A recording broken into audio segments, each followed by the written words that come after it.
Ju- Ja, välkomna hit till Javits Center i New York. Hillary Clinton har för en liten stund sedan lämnat sitt hem i Chappaqua. Hon är på väg hit. Det är här hon kommer att hålla sin valvaka i natt.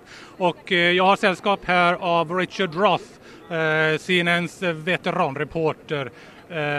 Mr. Roth, the exit poll has just been published and one result is that apparently over 60% says they made up their mind already before September.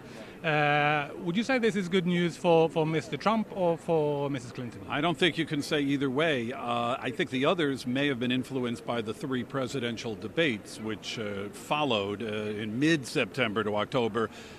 In this race, it wouldn't shock me if even more, at 80%, had made up their minds, because these were so different, these two candidates. And 80% of the people in another survey said they were so disgusted by the campaign. So it's an interesting number, but it probably won't mean much by the end of the evening. We can't tell so far. First polls are closing now within the hour. It's the end of this very, very long campaign. How would you sum it up? How has the campaign of 2016 been? Bizarre, challenging, baffling, drama-filled.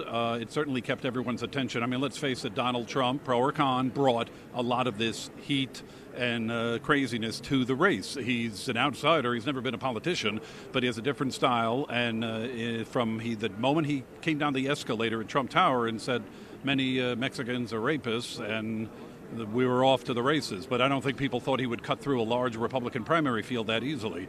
There are so many open questions, as we know, we can discuss, that even after Hillary Clinton comes to the stage behind us, if she wins, you get the feeling it's not really going to be over immediately. Would you say that might this have changed the way the U.S. have their presidential election, or is Mr.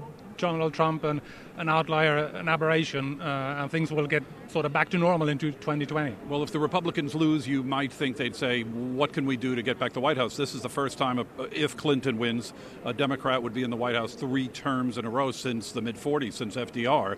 But they had a big autopsy after they lost with Mitt Romney 4 years ago, and it said they need to appeal more to Latinos, and they need to be more outgoing and outreach to more groups. That didn't happen with Trump.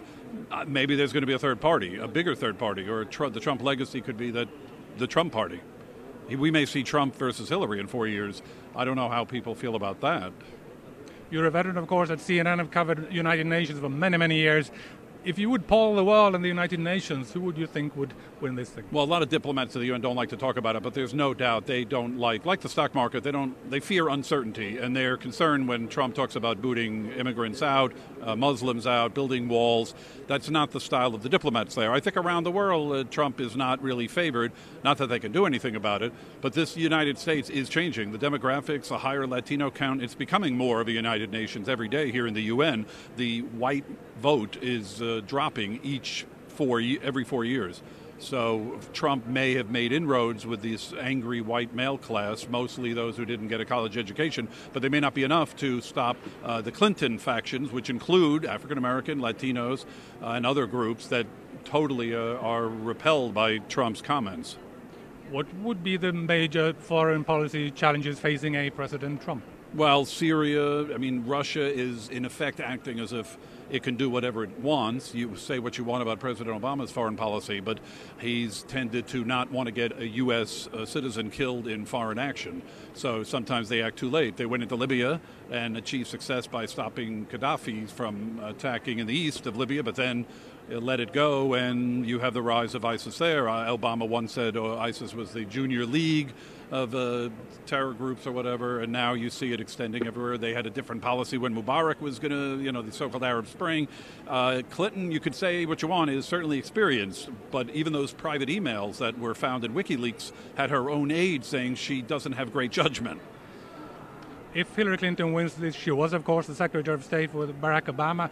What changes, if any, would you expect when it comes to foreign policy of the United States if she moves into the White House? Well, I don't think she'll be using a private email server. That would be the first change. And the other changes would be probably a little bit more open toward Israel. I don't think you'll see the same Obama-Netanyahu feud for many years.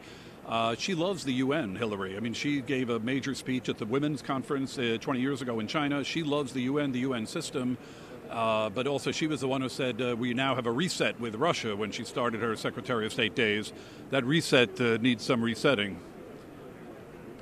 My first presidential campaign was back in 2000, Al Gore against George W. Bush. That election night didn't end until I think it was December 13th when the Supreme Court made their decision. Do you think that it will be over tonight, or will this thing be going on?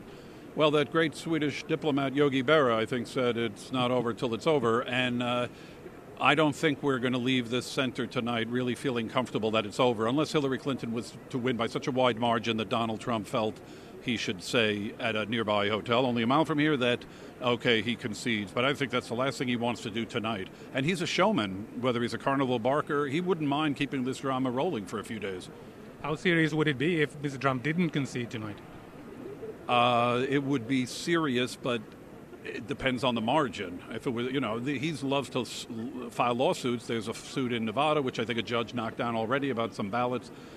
He likes to threaten a suit. He also said, let's wait and see. I could certainly see him wanting to milk the time, if he's losing, and then do a big press conference or a speech either tomorrow or Thursday. But they are kicking us out of this building, you may have heard. We have to leave here at a certain hour because this building is normally used for trade fairs and conventions. There's some entertainment thing they have to set up for. So we may be out along the river later tonight using flashlights.